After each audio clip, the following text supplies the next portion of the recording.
Awesome. More than happy to do that. Good afternoon, everyone.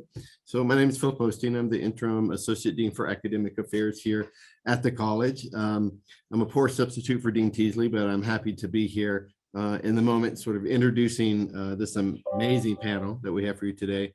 Really, what a great turnout. This looks like this is going to be an absolute fantastic Talks with Teasley. So this is our third Talks with Teasley of the academic year. So thank you for being here for that.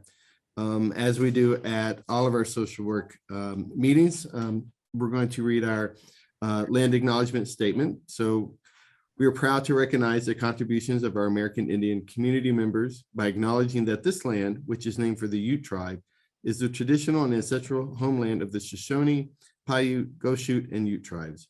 The University of Utah recognizes and respects the enduring relationship that exists between many indigenous peoples and their traditional homelands.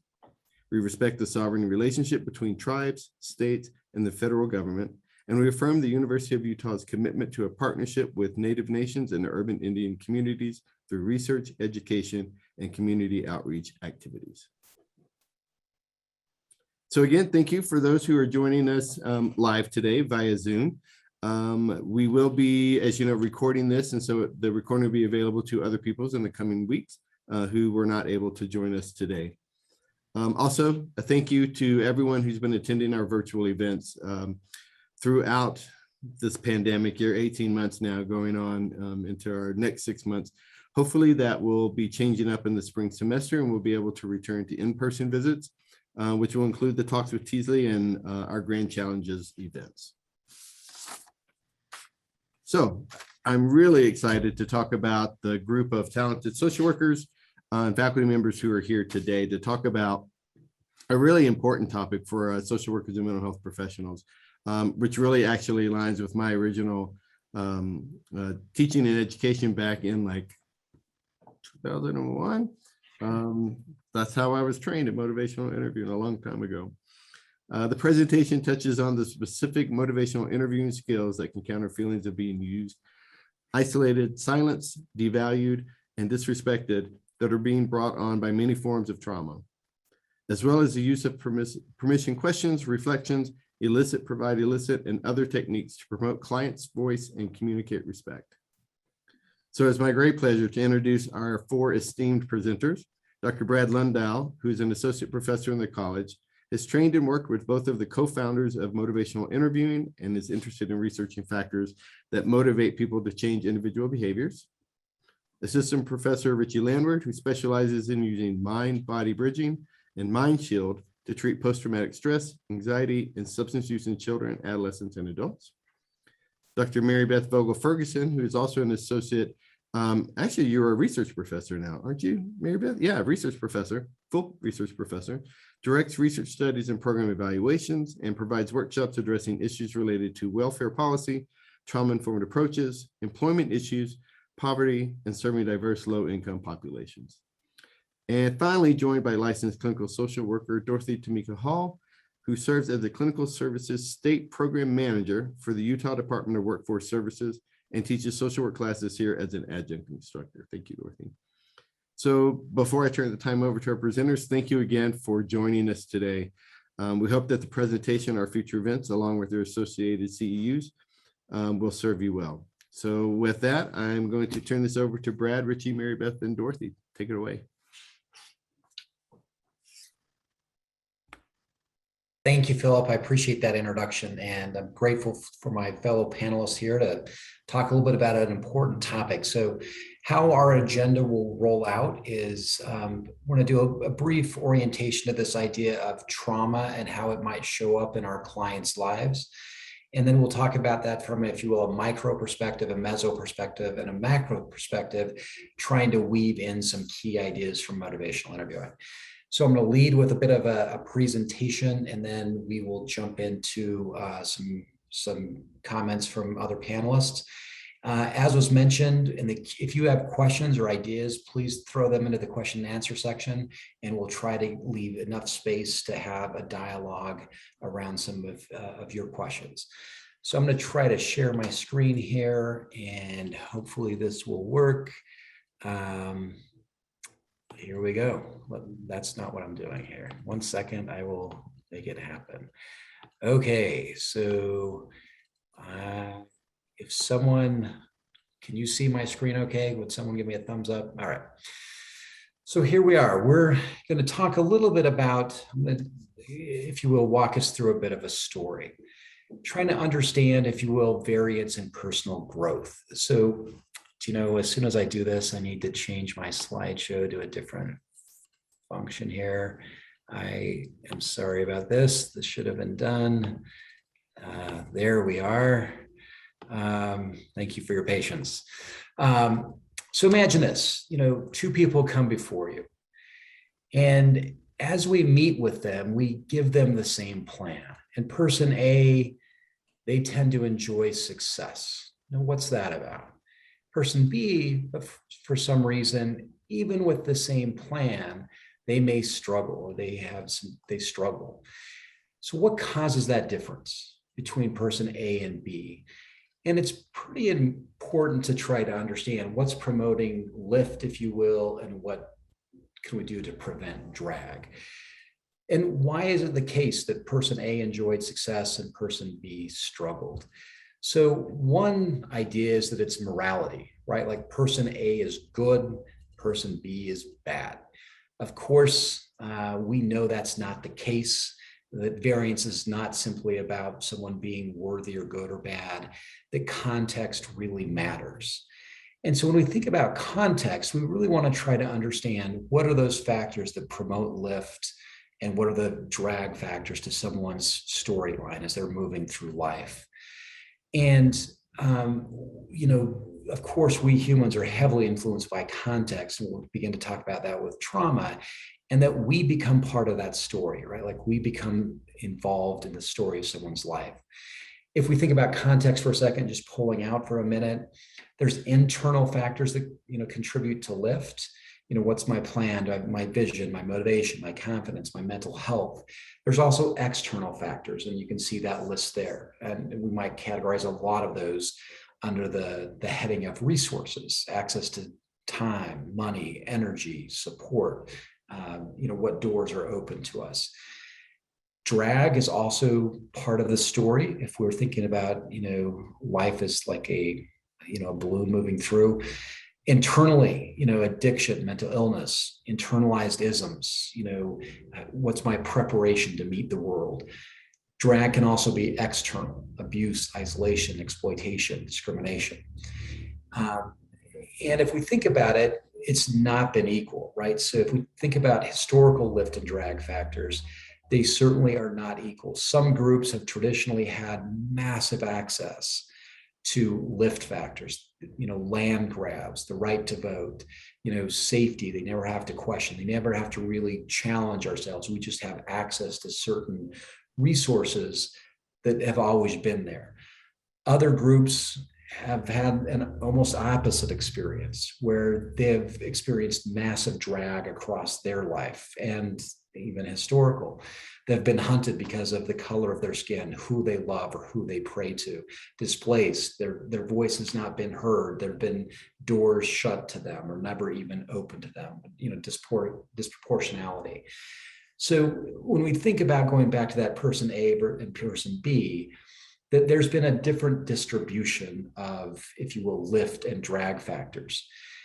And some of that's historical, like, the stories that some people have go back generations, right? And then there's our own lived experience, like, what have you experienced in terms of lift and drag in your own life?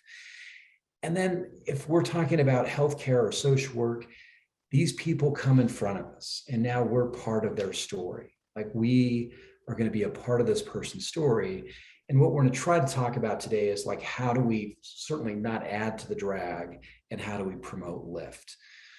So if there were to be a commitment to say, like, my goal is to certainly, I just mentioned this, try to prevent any drag from coming into this person's bucket, and where possible, how do I cut that drag to give the people that lift? And also, again, how do we promote lift so that people can succeed? And so that's kind of where we're coming at this. If we think about from a trauma-informed lens, and we have several specialists here in that area, how do we not re-traumatize people, right? So this comes to us from the Institute of Trauma and Trauma-Informed Care. And I know that's kind of small there in print.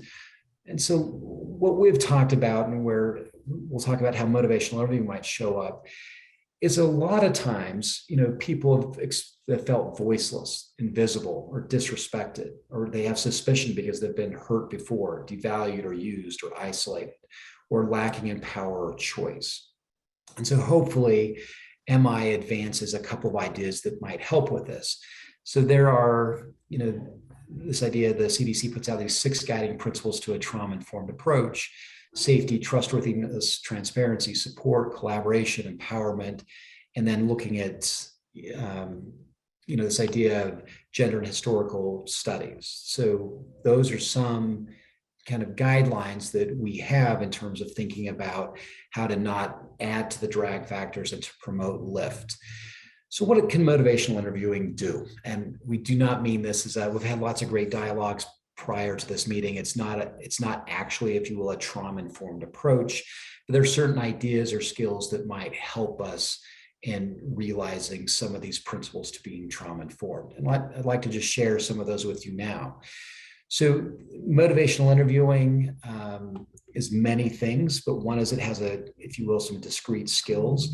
How do we recognize autonomy? How do we avoid certain communication traps? This idea of elicit-provide-elicit, engagement skills. How about reflecting, listening to what a person says and repeating it back, so that if someone's felt voiceless before, if I hear your voice and I repeat your voice, then that invisibility hopefully is not present, that I've seen you, I've heard you, and I'm trying to reflect what you've talked about. Shared decision-making. I like to call them we bombs as partnering language, like trying to join with people, trying to connect, empathy, normalizing compassion. I know we're going through this pretty quick. I'm trying to get to our panel here.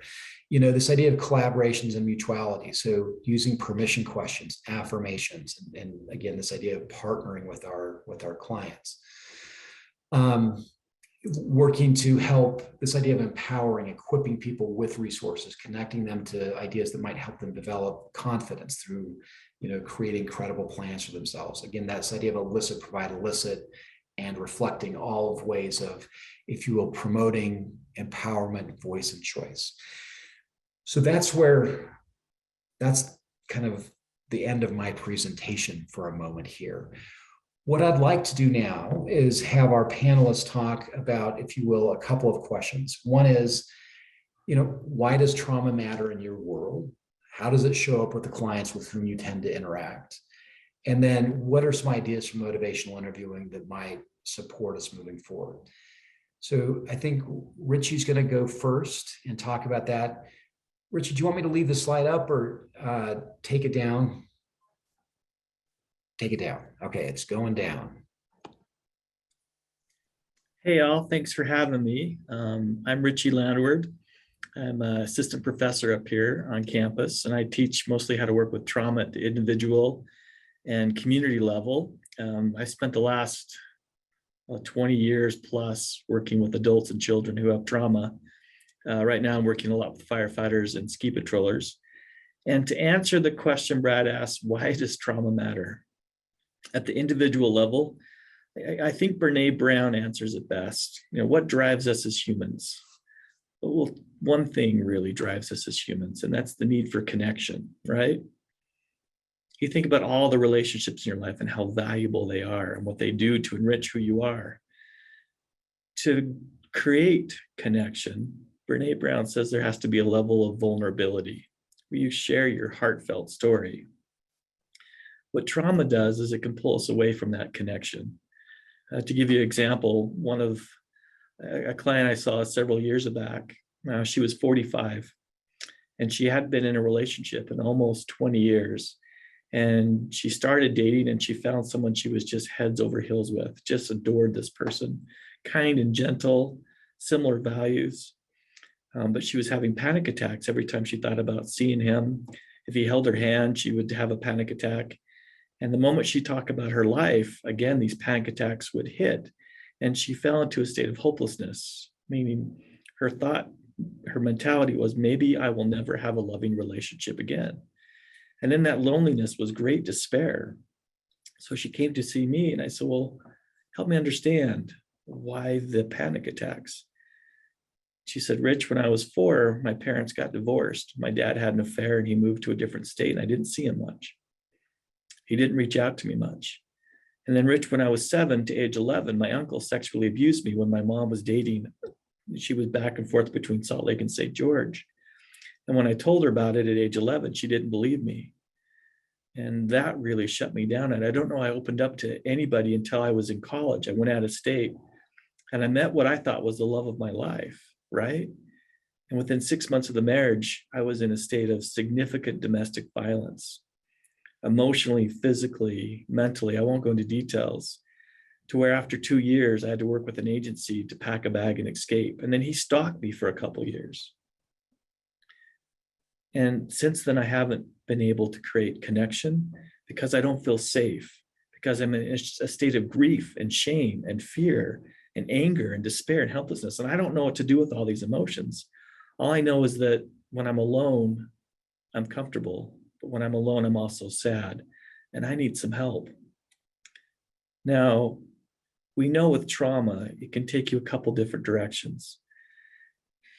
If left without being vulnerable, if left without connections, we tend to avoid and escape. We have intrusive thoughts. We have nightmares. We feel restless. We feel lonely and agitated, disconnected from life. We feel lost. I think lost is probably the best way to describe being in the middle of a trauma experience. Or our trauma can take us down a pathway of learning and growth. And so either you live life around your trauma, meaning trauma controls everything about you, or you live life with your trauma. It's part of who you are. And there's learning and growth in that. But to do that is quite complicated. And where MI fits in is it really speaks to creating of connection and creating vulnerability. So how does MI work in doing that? Well, one of the first things we do with motivational interview when we see a client is we're empathetic. On campus, we teach empathetic as being reflective listening, open-ended questions, being gently curious, exploring the client's perception, capturing those keywords. So when she says, I feel it's shame, I say, help me understand what shame looks like. We spend a lot of time listening to the heartfelt story and trying to understand the emotions behind it. I like to use an iceberg. There's this what's on top, and the client just has such a desperate need to say, this is who I am below, but I'm afraid to share that with anybody else. So empathy, first, it creates that sense of safety, vulnerability, and connection. That is key in working with the trauma process, and that's where MI is very effective. The second thing MI does is it allows us to connect with what they value, what's important to them. Relationships, family, connection. And then it does a key thing. What pulls you closer to connection? What pulls you farther away? What do you know about how getting closer to connection looks like? And what can I partner with you? Never am I the expert. Never am I the one that's in control, because control pushes a person back into being triggered. It says, we are partners in this and you're the expert. My job here is to create a space where you can be vulnerable, where we create a connection so we can talk about what's next. Now, is MI the silver bullet, the panacea? No. But it is very helpful in the beginning stages of trauma and helping a person be safe, be vulnerable, experience connection with a clinician so they can make that next step. If I can be vulnerable with you, Richie, maybe I can use those same skill sets to get what I value by being closer connected to this person I want to date. And so in sum, what MI does is it helps you take those first steps into creating connection and vulnerability so you can get closer to what you value. Back to you, Brad, unless there are questions. Hey, thanks, Richie. I think what we'll do, I don't see any questions popping up right now. I think Dorothy was going to give us her perspective on those questions of why trauma matters, how it shows up in the world in which you work, and some ideas on how MI might counter some of the residue of trauma, if you will. Sure. Thanks, Brad. I'm going to share just one slide. I'm just going to keep it up while I'm talking. So, one of the things that I believe MI does for staff. I'm speaking from a meso perspective. So one of the things that MI does for staff is it helps them become more grounded, right? And when they're experiencing trauma reactions themselves or stress-related trauma or stress-related experiences, if the MI skills that they've learned to help them kind of take a step back and work with their customers differently. So I'm going to give you a bit of history about DWS and my work with Brad and Mary Beth. So about 6 or so years ago, the department embarked in this taking a family focused approach. So what we did was we included motivational interviewing skills with Brad and Mary Beth involved in that process. We trained our staff. This included a focus on engagement, reducing ambivalence, seeing our customers as part of a larger network of their children, their families, and their other supports in their lives, including the people that they work with. We have a very strong sense of community in our department where people work together very well to try to serve our customers in the best way that we can. So this MI training was followed up with some training on executive functioning and being trauma informed. In fact, Mary Beth was instrumental in the endeavor of spending a tremendous amount of time and energy training multitudes of communities and organizations throughout the state to become more trauma aware. She also talked a lot about the adverse child experiences questionnaire. So things were going very well for our staff. Staff saw their customers from a different perspective. They were using partnering language or we bombs like Brad likes to refer to, motivational interviewing and other engagement techniques. They were able to create what we trained as agreed upon goals, what we continue to train on, and credible plans with our customers. And then we became face-to-face with the pandemic and things changed. So what the department ended up doing during the pandemic is we needed to continue to serve our customers. So our staff continue to do what they do really well is meet our customers where they're at and provide excellent customer service throughout 2020, even though they were addressing that public health crisis and need. What was known, familiar, and comfortable to them became somewhat non-existent, right, during this time, in fact, was non-existent. Our customers were also experiencing similar difficulties accessing their executive functioning skills, especially, as you can imagine, emotional control when they came into the office, given what was happening to them, their task initiation and their sense of perseverance. So measures were put into place to provide safety and protection in order for our employment counselors to continue to do their jobs. We continue to do in-person assistance in our offices. We were working with a vulnerable population that needed extensive services. And what we found is that we had an increase in concern among staff about themselves, which is natural, right? Feelings of worry, fear, anxiety, things were happening to them. Staff, especially our frontline staff, and our customers who experiencing trauma response. The degree and the intensity that how they were responding depended on, their own history, as Richie was talking about, their own trauma history, the current situations that they were experiencing in the grocery stores, in the office, in their home, just everywhere, and then their own reactions to those situations. And then we add to that, we were inundated with so much information that we didn't have time to process it, but we were still attempting to serve our customers the best that we could.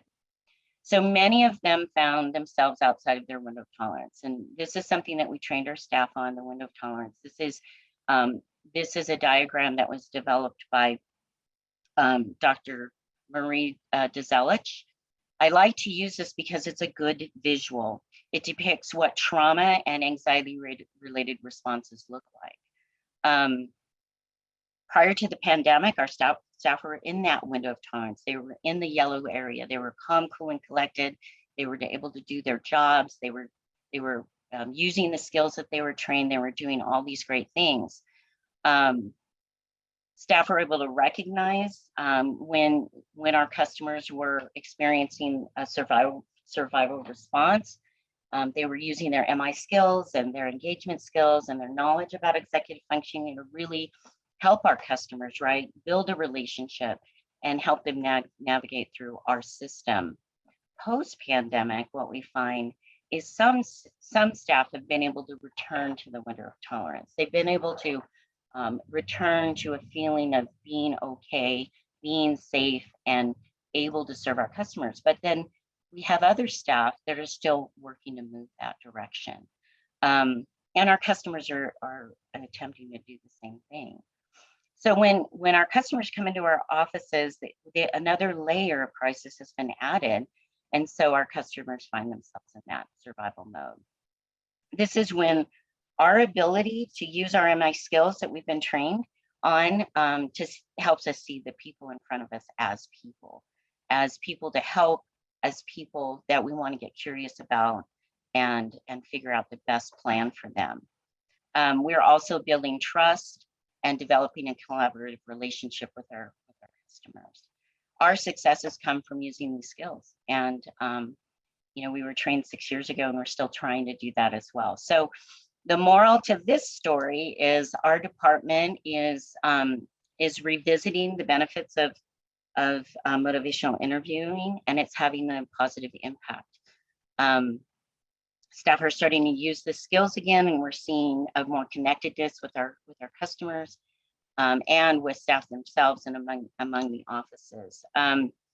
The other thing is that we're engaging in more meaningful and positive ways. As a department, what we've done is we're continuing to train MIs and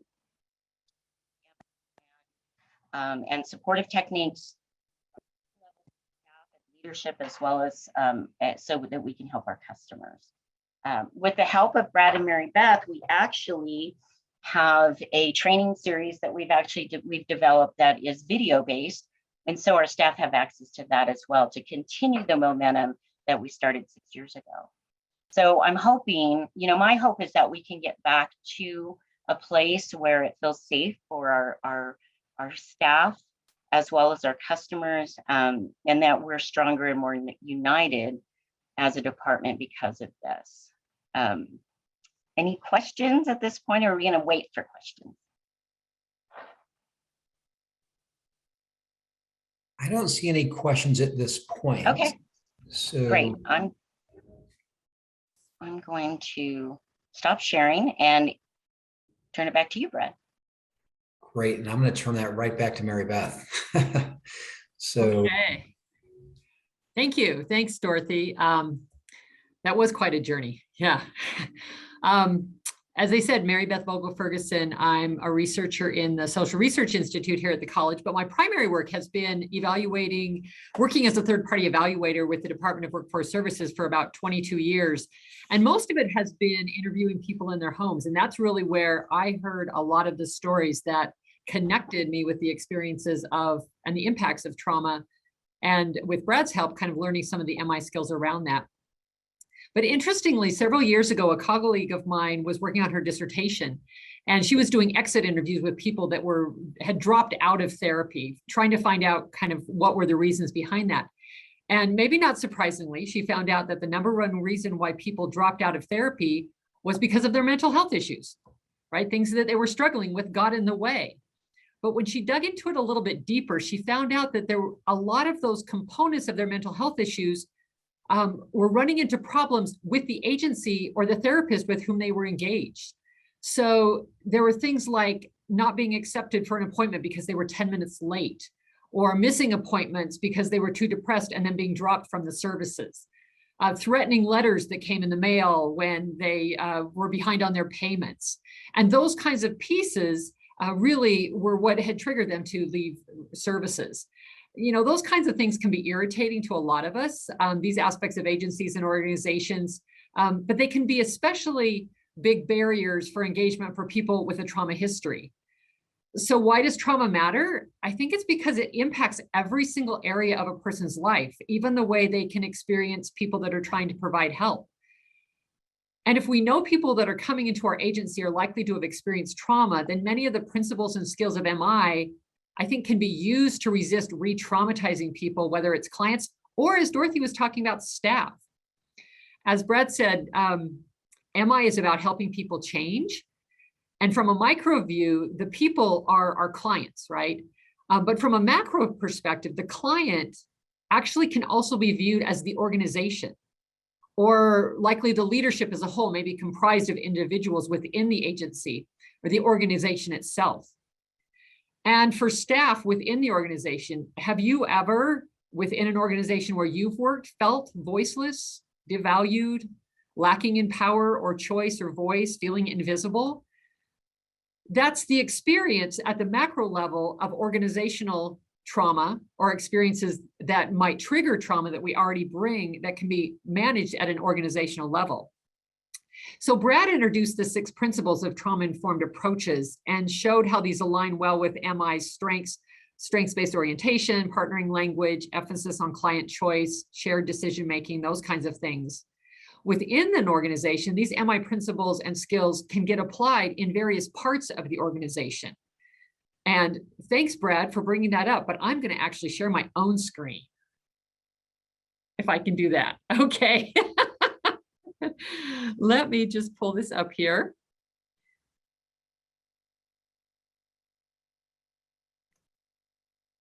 Okay.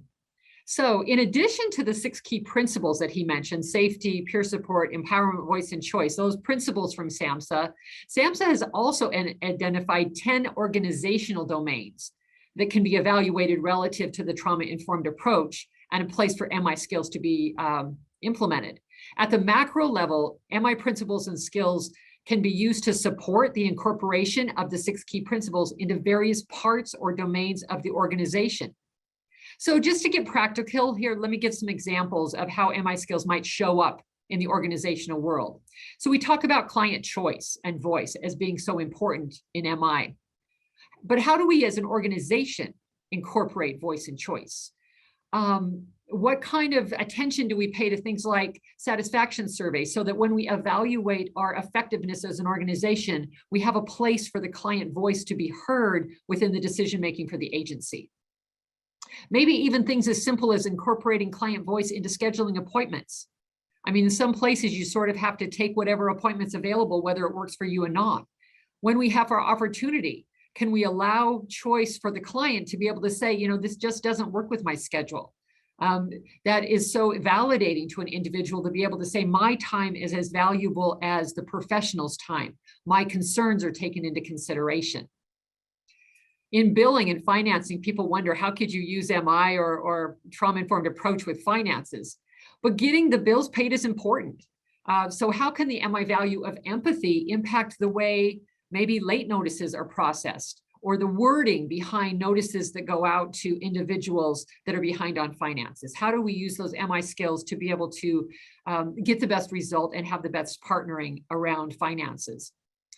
MI skills can also be used to enhance trauma-informed approaches within the organization between, for example, supervisors and staffs, or seeking out the voice of staff to help identify areas of growth. That idea of developing a credible plan. Does the organization include staff within that? Is there room for the we bombs and welcome from different levels within the organization? For example, MI can help set agreed upon goals with respect to boundaries that respect individuals within and outside the system. All of these pieces that we talk about with MI, when we think about the organization and the structure as the client, there's many places where those could be implemented. And we'll have opportunities to talk about that more. So I'm going to stop sharing and let us move into conversation.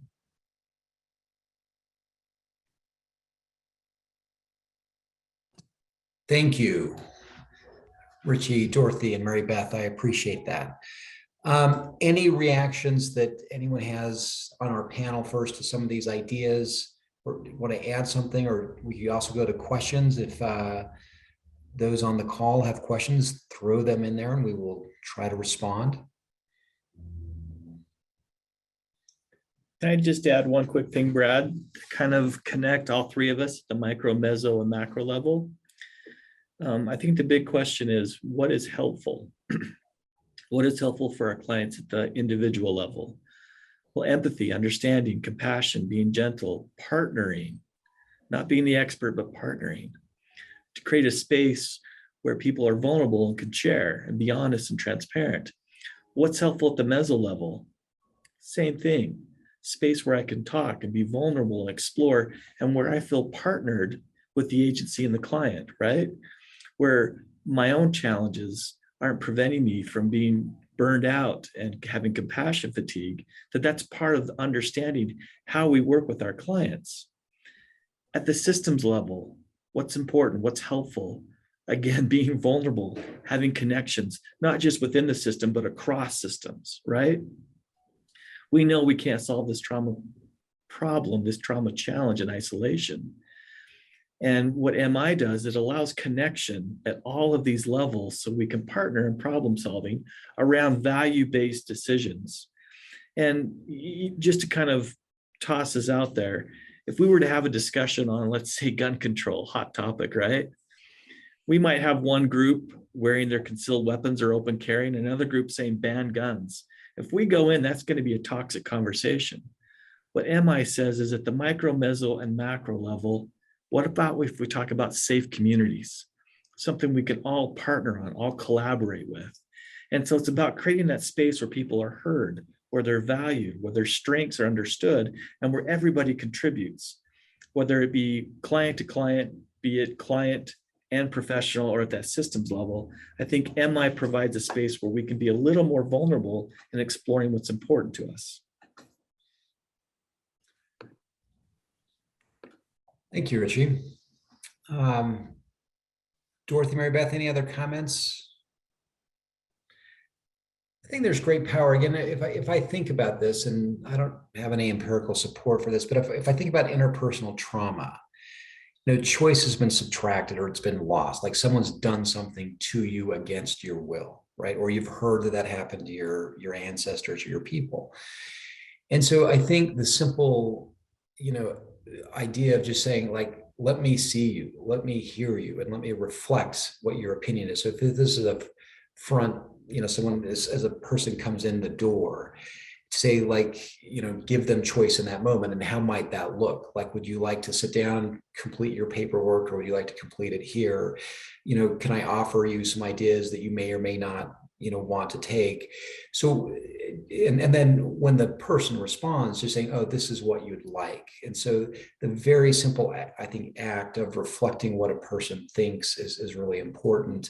Or then again, how do we offer choice and a little skill on Elicit-Provide-Elicit? I'm rambling a little bit here, but what do you already know about our agency? What have you heard? And so then I might elicit what this person thinks, and all the time reflecting, yeah, that's right, this is true, this is that, there's, reflecting what the person's saying. And then provision, so Elicit-Provide-Elicit, that middle providing, like, can I give you a few ideas on how you might succeed in our agency? Or if it's on an individual level, can I talk with you about how you might work through this challenge? And then once you give that advice, not assuming that it's going to work, right? Like that last elicit is to come back around and say, does that fit for you? And so I think if we look at some of the MI skills, they're kind of counter to the trauma narrative, right? Like we're putting front and center the importance of who you are. We're asking your opinion, we're reflecting what you say. We're really structuring so that the person has choice, because they do, right? Throughout, that we're, shared decision-making. So I guess that would be how I think about it. How do you operationalize this? Like if we say, let's be trauma-informed, let's be anti-oppressive, what does that really mean? I think some ideas from MI can, translate to very specific skills. As I was talking, I was not reading. There's comments that are coming in here. You've got a bunch of questions. Could I answer Taylor's real quick? Taylor asked the question, how would you use this in schools? I am so excited about that question. I don't know if y'all know, but I'm a former school social work, plug for school social work, one of the best jobs on the planet. To put it into perspective, we all know one of the most valuable skill sets we use as social workers is building relationships. And we know what gets in the way of building relationships, not listening, being the expert, telling people how to do things.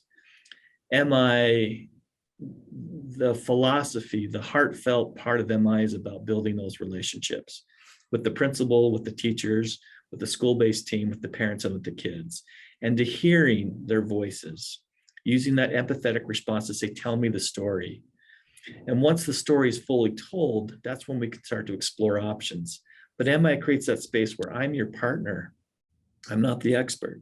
I'm here to listen and understand and to try and really capture what is it you're trying to say, so you can be vulnerable and tell that heartfelt story. So in schools, it allows for everybody at every level to be a little more vulnerable in expressing who they are and how they want to succeed around common values. Those common values are around behaviors, around academics, around social and emotional learning, but ultimately it's about how do I learn and grow as a human, right? How do I make mistakes? How do I make successes, and how do I develop relationships? So I use motivational interviewing for classroom instruction by Randy Sprick. It very much focuses on, if you want to make progress in a school setting, it has to be around vulnerable relationships, around connection, and around the voices of your community being the ones that really drive what's going to happen next. Thanks, Richie. That helps, Taylor. Hey, Linda threw out a question. How exactly did you do the trainings for the office? Was it a weekly training, monthly? Did you do it on certain topics? Let me just introduce a quick idea, then maybe Dorothy and Mary Beth can jump in. We try to introduce ideas and then do this deliberate practice where we'd actually not just talk about the concept, but trial with some feedback. Like, let's try some of these skills out. Let's see what it sounds like coming out of your mouth, some other person's mouth, so that they actually practice some of the skills. So that was part of our effort. Dorothy, Mary Beth, how would you respond to Linda's question? So how did we train it? Or how we did it for us in the department? We have a statewide program, so we went to the different areas and trained. I took Brad and Mary Beth with us everywhere. We trained together. We had a group of trainers. The same group of trainers pretty much trained all of it. And as Brad said, we had the formal training, the deliberate practice. Then we also provided homework activities and things that supervisors could do with their teams in the offices. And those activities are still available to them today to continue to use. Excellent.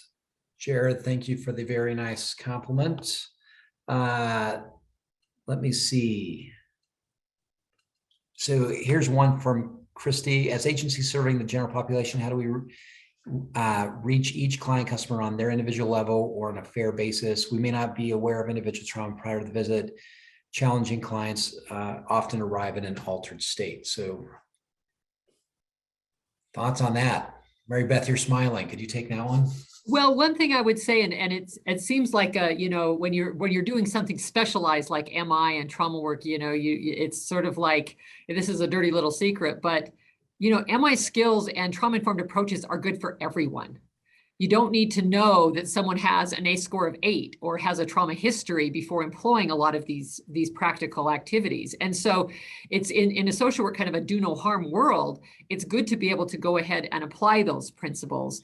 And as far as working with folks in an altered state, that's about as effective as you do the best you can. I'm sure someone else has a better answer for that part.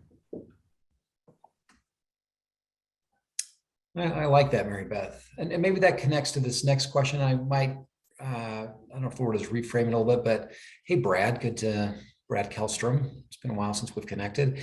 So you asked the question, how do we balance being trauma-informed and an agency or organization that has to meet benchmarks to get funding? You may have to have cancellation policies that doesn't come across as trauma informed because other people aren't being served when someone is consistently not showing. Does MI help with this? I think it's a really interesting question. Like, and sometimes we get so focused on check marks, right? Like this idea of, that we run, well, there's a saying that says, we teach people, not lessons. And how do we really, individualize this? So I think MI does some of that, just like by saying, let me ask questions and hear what you have to say, and certainly, reflect that. So I'm just repeating myself there. But I think when we need to set boundaries, there's ways to do that as well. So if I were to try to cobble together a couple of skills around boundary setting, and maybe specifically to the question of someone no showing, I might reach out to a client and say, hey, I normalize, like, life's tough. It's not always easy to get here. Like, and I understand that it might be difficult. So some normalizing, some empathy, and then maybe setting that boundary from an agency level is to say, like, hey, let me just kind of share with you what our policies and our boundaries are, and then see if we can figure a way to work something out together.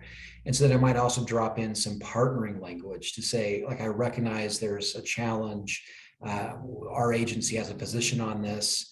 Can we try to figure out a solution together? And that doesn't mean that I have to acquiesce to every request that comes my way. I can still set a boundary, but I can do that in a way that honors that engagement, partnering, a permission question, bidding to work together, and still, if you will, maintain my boundaries. So I think that's how I would approach that. I'm open to other ideas. I think the other thing I would add, Brad, is just that piece of transparency with our customers, with people, about what the limits are, right? So what the limits are of the agency, allow people choice and options instead of, as you said, telling people what they can and cannot do, but really presenting those options and helping them understand the pros and cons of each of those decisions, right? So I think that's the only thing I would add to that. Well, I'd like to add one thing that Mary Beth brings up that's important. What MI does is it creates an environment of safety to explore options. And so your policy may say we cancel if you miss 3 appointments. What MI might say is that really what we value? Because what's the reason why the client is missing? Is it a transportation barrier? Is it I'm being re-triggered by the thought? Is it I can't find daycare? MI creates that space where Mary Beth, Dorothy, and Brad, we can all get together and say, let's understand the why behind it, but let's listen to each other and not let just opinions drive what we do, but let's drive, like, all the voices involved drive what we do. So we take a step back, not as being experts, as being part of a process, partnering. And I guess the opposite would be kind of that compare and contrast, like just a very harsh, rule-based thing, like you said, Mary Beth, like 5 minutes late and you're out. Like, that person might have taken 3 bus transfers to get in front of you, and they may have experienced all sorts of challenges. And then if we have a rule that says if you're 6 minutes, you're just not showing up, I don't know if that's justice, right? Like, that feels like that doesn't feel very trauma informed. Like, so how do we create some of that flexibility, but still honoring the fact that you got to keep the lights on, you got to pay the bills, and some things still need to happen. Sumiko's posted a question. If I could read that one, it says, hey, Sumiko, we also did some of these trainings together. What support was provided to DWS staff on a macro level when they were out of their window of tolerance? Oh, Sumiko, you are so kind to ask that question, right?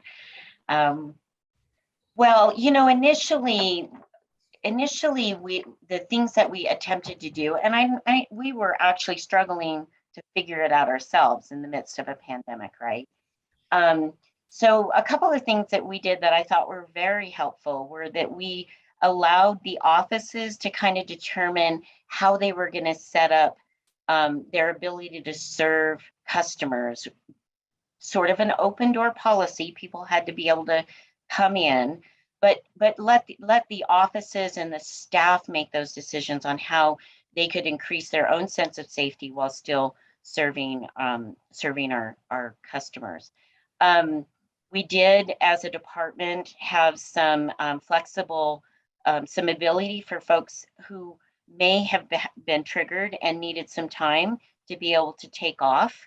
That was actually happening a lot during that time. So people were able to take time off if they were feeling as though they were not able to effectively serve our customers. And we're still trying to, honestly, I think we're still trying to recover from that and work towards bringing staff to a point where they feel honored and safe, and have a lot of support as we're moving out of the pandemic phase, right? And into this, we don't want to call it a new normal, but what our normal is. Thank you. Hey, Gregory posted a question. Missing you at the track meets there, Gregory. How would you suggest applying, this approach to working with teenagers who are not present and disassociated? So maybe let me, what would you not do? What would be anti-MI for that teenager who shows up and there may be, that connects to Tyson's question about maybe vulnerability. So they're not present, they may be disassociated. What would we not do from an MI perspective? And maybe what would we do?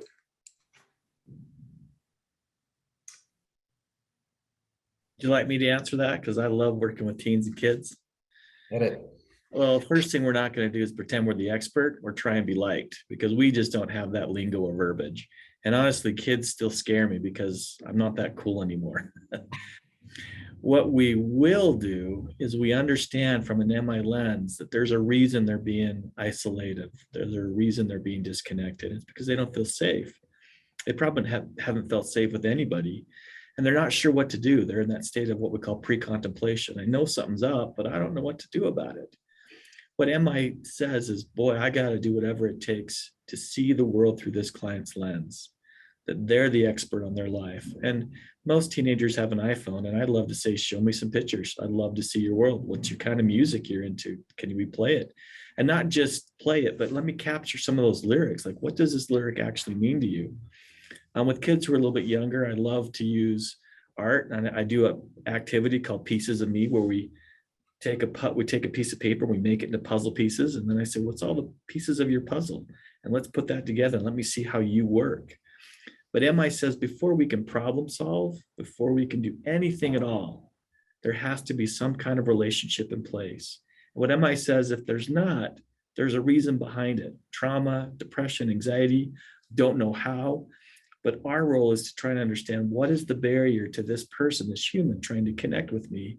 And that's where we focus all of our effort, is how do I learn to connect with this person, not from my lens, but from theirs. Once we find that, then that begins the conversation of what do we do next? If I can, I'll throw in a few ideas on the micro level to that question. I think what not to do would be to re-traumatize by forcing someone too quickly, saying you must talk about this, like it's got to happen, so lose the shame, lose the pressuring. I would say, seeing it, like if it were me in front of that client, I might say something effective like, I notice this. I see that this is maybe difficult for you. I notice that you're maybe disconnected. And then really emphasizing that, and this is really your choice. You're in control. We'll go at the speed that feels comfortable to you. And combining that with some, if you will, empathy and normalizing, like this isn't atypical, that Brene Brown, like we don't want people to feel alienated. So to normalize and to empathize. So I think those are some of the things I would try there, Gregory, to, promote connection as opposed to re-traumatizing. Because if I force an intervention on them, their voice was not heard there, right? And so to build that trust, I think, is kind of going at their speed and being respectful there. So I think that's how I'd approach it. Yeah. So any other comments, Dorothy, Mary Beth, on that question? Or maybe there's another one here that I'm a little bit lost on. So Lisa says, backtracking a bit here, can you review the advantages of using Elicit-Provide-Elicit? Dorothy or Mary Beth, what's your sense on Elicit-Provide-Elicit on the meso or macro level? What do you think are the advantages of that? Well, I'll confess that when we were doing those trainings around the state, that was my favorite skill. I think it's one of the most powerful because I have opinions about everything, but to be able to actually have to start by eliciting another person's perspective is very good at helping me get grounded in their view versus my own head. But if you'll allow me, there's a question in the chat about MI skills. Can they be used with individuals who are feeling secondhand stress or burnout from their work with traumatized clients. And I think that the elicit, provide, elicit is a skill that supervisors and managers can use with their staff when you start noticing that someone is just not in their window of tolerance, that they're really struggling, and being able to ask folks, how are you doing? And then providing feedback on what you're noticing in their engagement with clients or how they're behaving in the office. And then asking them, how does that resonate, so that you can actually acknowledge some of this overwhelming stress. That's what we've seen from COVID. People are staffs are overwhelmed with trying to manage their own lives and deal with very difficult caseloads of families that are struggling. And elicit, provide, elicit, I think that idea of pulling out another person's perspective first, really it's all of this is about thinking about, am I changing who your client is? So for a supervisor, for a staff, your client as a supervisor is your staff.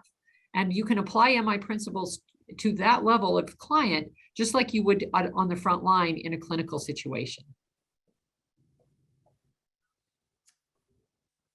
Thank you, Mary Beth. Dorothy, what's your head on that one? Elicit, provide, elicit from your world.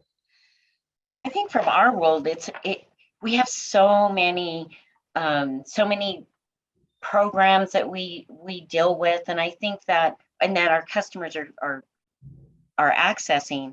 I think what elicit, provide, elicit does is similar to what Mary Beth said. It provides the opportunity for the customer to drive the information, right? To tell us what they already know. We make this assumption that, they don't know what the services we have to offer, and maybe they haven't accessed those services. But by allowing them the opportunity to share what they already know, and continue to do that until it's exhausted, so we can then ask permission to be able to share some things that they might not already know. Then we're not wasting people's time, right? We're not wasting their time just going through this jargon that sort of tells them everything, right? So I found it very valuable, and I think our staff find it valuable as well. And it seems like it promotes humility, and it prevents becoming a bit arrogant or kind of assumptive based. Like if I'm really gathering from you and then empathizing and just like we don't have to recreate the wheel, like what do you know? And really have that conversation until someone gets to a gap. And that gap, if they don't know what DWS is, that's not about morality, right? Like if I don't know what you do, that doesn't make you a good, bad person. It just means you don't know. And then when we provide ideas, hopefully, that's more receptive and it's filling a gap as opposed to covering something that they already know. So yeah, thank you for those comments. I have not been following the chat. Is there another question that we need to address there? I'm sorry for being a little bit scattered. Or there's something still hanging out there? I'll read it. We've got about 2 minutes left, Brad. Is any thoughts on how you'd like us to wrap this up? Oh, what are your thoughts on that, Rich? Let me elicit that from you. I'd like to end with my thoughts real quick with elicit, provide, elicit. Being a clinician is scary. I still get worried. Do I actually have anything to offer? And MI has been a godsend because it lets me know what to do. When a client comes in, I'm a guide. I'm not the expert. I'm here to elicit using open-ended questions, trying to understand what anger or despair means for you. And then I provide complex reflections. I provide summaries and I provide connections so we can take the next elicit and go from the top of the iceberg into what's really deep. And it helps me understand that vulnerability and connection is the pathway at the micro, meso, and macro level to clients, clinicians, and organizations being successful, because it creates an environment where we feel safe to explore problems and solutions. So I'll end with that. Thank you. Dorothy, Mary Beth, final thoughts? I'm good. If I have a final thought, it would be like I want to be on the right side of, if you will, anti-racist, anti-oppressive approaches, to be respectful that, when people come with trauma, there's a powerful experience there. And I can't undo yesterday's, but what I can do today is I can try to show up and be very respectful using some of the skills that push me toward that, such as Elicit, Provide, Elicit, or the power of reflecting so that people feel not they are heard, like I'm really striving to understand you. So I think that gives me comfort. I don't know the long-term impact of that, but in this moment, I'm going to try to not re-traumatize you by using some of these skills. And that, I guess, is part of the goal and something we hope you all take from it. So thank you. We apologize for not getting to all of your questions. Hope some of these ideas are helpful in your world, and best wishes. Thank you all for coming today, and thank you all for your presentation. We hope you'll continue to join us for our events when we start up again in the spring semester. So we'll see you all then, and have a great afternoon.